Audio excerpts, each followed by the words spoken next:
नमस्कार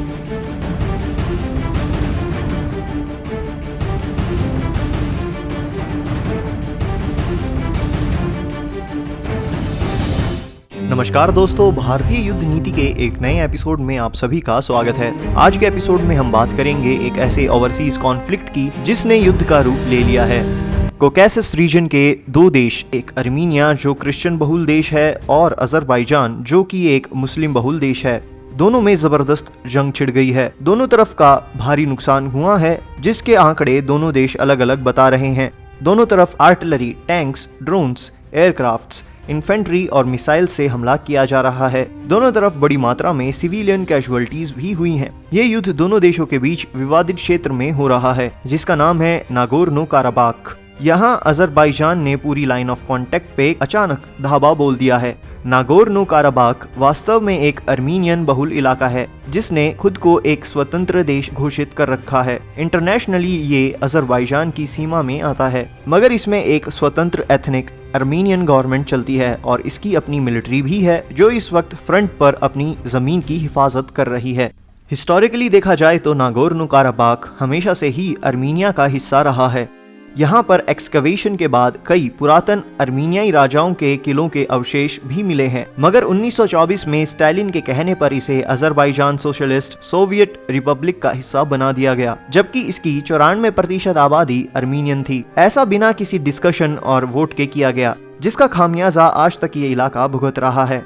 इस इलाके को लेकर पहले भी अर्मीनिया और अजरबैजान कई लड़ाई लड़ चुके हैं, मगर इस बार अजरबैजान और तुर्की एक साथ मैदान में कूद गए हैं और पाकिस्तान ने भी अपने सिपाही इस्लामिक ब्रदरहुड के चलते अजरबैजान की मदद के लिए भेज दिए हैं। तुर्की के F-16 अजरबैजान के गांजा एयरबेस से उड़कर लगातार नागोर्नो काराबाख पर बम बरसा रहे हैं और उसके 6000 सीरियन टेररिस्ट भी मैदान में कूद पड़े हैं। वहीं अजरबैजानी ड्रोन्स भी अंदर घुस के बॉम्बिंग कर रहे हैं। देखा जाए तो अभी अर्मीनिया 3 देशों की सेनाओं से अकेला मुकाबला कर रहा है। हालात बेहद गंभीर हैं, जो कि कभी भी वर्ल्ड वॉर 3 का रुख अख्तियार कर सकते हैं। अर्मीनिया CSTO यानी कि कलेक्टिव सिक्योरिटी ट्रीटी ऑर्गेनाइजेशन का हिस्सा है, जिसमें Russia, Armenia, Kazakhstan, Uzbekistan, Kyrgyzstan और तजाकिस्तान शामिल हैं। अगर इनमें से किसी भी देश पर हमला होता है तो ये इस पूरे संगठन पर हमला माना जाता है और ये सारे देश मिलके उस हमले का जवाब देते हैं। अर्मीनिया चाहे तो CSTO के प्रोटोकॉल को एक्टिव कर सकता है, मगर अभी तक मेनलैंड अर्मीनिया पर किसी तरह की इन्वेशन नहीं हुई है। हालांकि अर्मीनिया के बॉर्डर टाउन वारदेनिस पर बॉम्बिंग हुई है, मगर कोई बड़ा हमला नहीं देखा गया है।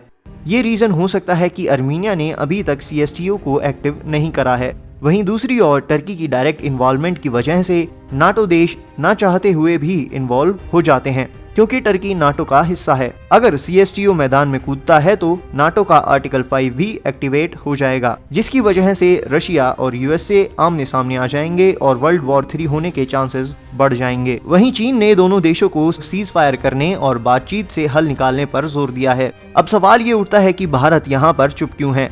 अर्मीनिया ने हमेशा पाकिस्तान के खिलाफ कश्मीर मुद्दे पर भारत का समर्थन किया है। भारत और अर्मीनिया के रिश्ते पुरातन काल से बहुत ही अच्छे रहे हैं। भारत अंतरिक्ष क्षेत्र, ऋषि क्षेत्र में अर्मीनिया की काफी मदद करता है।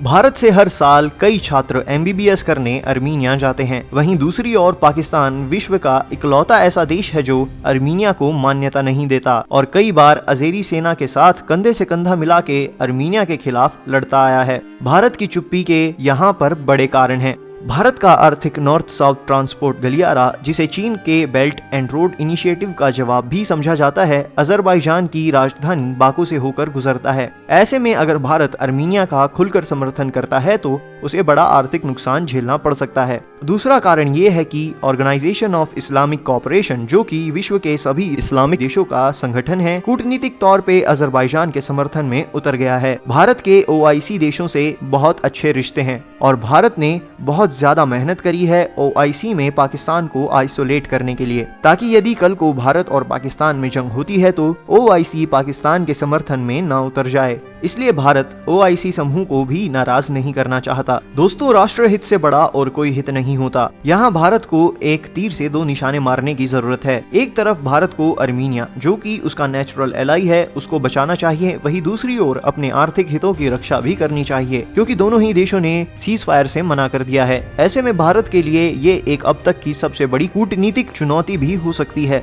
भारत को हर हाल में संयुक्त राष्ट्र की बड़ी शक्तियां जैसे रशिया, USA, फ्रांस, UK जैसे देशों के साथ मिलकर टर्की पर युद्ध विराम के लिए प्रेशर बनाना चाहिए। वहीं अर्मीनिया और अजरबैजान को नेगोशिएटिंग टेबल पर लाना चाहिए, क्योंकि टर्की हमेशा एंटी इंडिया प्रोपेगेंडा चलाता है और कश्मीर के मुद्दे पर भारत का विरोध भी करता है। यही समय है कि भारत को टर्की की आतंकवादी गतिविधियों को सबके सामने लाना चाहिए और इन गतिविधियों के चलते नाटो देशों पर दबाव बनाना चाहिए कि टर्की को नाटो से बाहर किया जाए। ऐसी कूटनीति का प्रदर्शन करके भारत न केवल अर्मीनिया का बड़ा नुकसान होने से बचा लेगा, बल्कि अपने आर्थिक हितों की भी रक्षा कर पाएगा। तो दोस्तों, आज के एपिसोड में बस इतना ही। हम जल्द लौटेंगे एक नए एपिसोड के साथ। तब तक के लिए जय मां भारती।